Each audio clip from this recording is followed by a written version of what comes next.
আজকে আমরা বাড়ির সকলে মিলে গিয়েছিলাম গঙ্গা স্নান করতে। চলো ভিডিওটা প্রথম থেকে শুরু করা যাক। So hello everyone, welcome back to my mini blog. তো সকলে কেমন আছো? আশা করি খুব ভালো আছো, আর আমরাও কিন্তু খুব ভালো আছি। তো কাল যেহেতু শিবরাত্রি, সেই জন্য কিন্তু আজকে আমরা সকলে মিলে গিয়েছিলাম গঙ্গা স্নান করতে।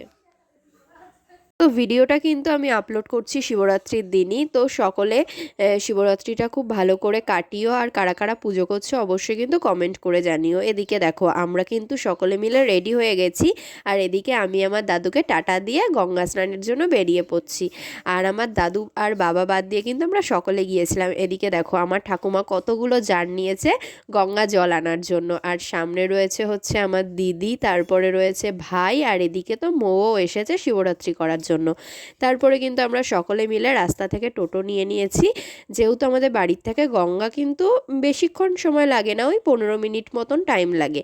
দেখো এটা কিন্তু আমাদের হচ্ছে এখন হয়ে গেছে 12 নং জাতীয় সড়ক। তো এই রাস্তা দিয়েই কিন্তু আমাদের গঙ্গায় যেতে হয়। তো তারপরে দেখো ফাইনালি কিন্তু আমরা গঙ্গাতে পৌঁছেও গিয়েছি। আর এটা হচ্ছে নতুন ঘাট বাঁধিয়েছে এই ঘাটটা, তো অনেকই কিন্তু সুন্দর লাগছিল। আর তারপরে কিন্তু আমরা মানে সকলে মিলে স্নান করে নিলাম। আর তারপরে দেখো এখানে স্নান করার পরে কিন্তু আমি এখান থেকে টিপও পরে নিচ্ছি ঠাকুরের কাছে এখানে। তারপরে আমরা সকলে মিলে কিন্তু খেয়ে নিলাম একটু চা। যেহেতু হচ্ছে শিবরাত্রির আগের দিন গিয়েছিলাম, তাই কিন্তু স্নানের আগে আমরা কেউই কিছু খেয়েছিলাম না। আর এদিকে মৌয়ের অবস্থা দেখো, ও হচ্ছে পার্সটাকে বানিয়েছে প্লেট। তো ওকে বলছিলাম যদি পার্সের মধ্যে চা পড়ো না, তারপর তোকে দেখাবো। এদিকে দেখো সকলে মিলে কিন্তু চা খাচ্ছিলাম। আর তারপরে কিন্তু আর আমার ভাই এখানে ছিল না, আমার ভাই গিয়েছিল ও পরোটা খেতে। তো তারপরে আর কি আমরা সকলে মিলে চা খেয়ে নিলাম। আর হচ্ছে আজকে হচ্ছে শিবরাত্রির পুজো, এর পরের নেক্সট ভিডিও আসবে কাল সকালে। তোমরা কিন্তু অবশ্যই আমার ভিডিওগুলো দেখো, আর ভালো লাগলে লাইক করে দিও, আর আমার চ্যানেলটাকে সাবস্ক্রাইব করে দিও।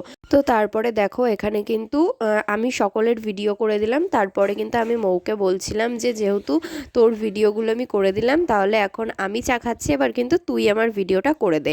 তারপরে কিন্তু আমরা চাটা খেয়ে বাড়িতে চলে আসলাম। আর বাড়িতে এসে কিন্তু লম্বা একটা ঘুম দিয়েছিলাম।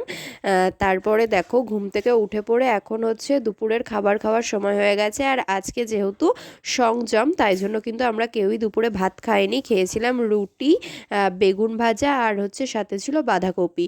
তো এখানে দেখো আমার ঠাকুমাও খেতে বসে পড়েছে, আর এদিকে হচ্ছে মৌও খাওয়া শুরু করে দিয়েছে। আর এদিকে হচ্ছে আমার মাও আসছে। তো দেখা হচ্ছে নেক্সট ভিডিওতে। বাই।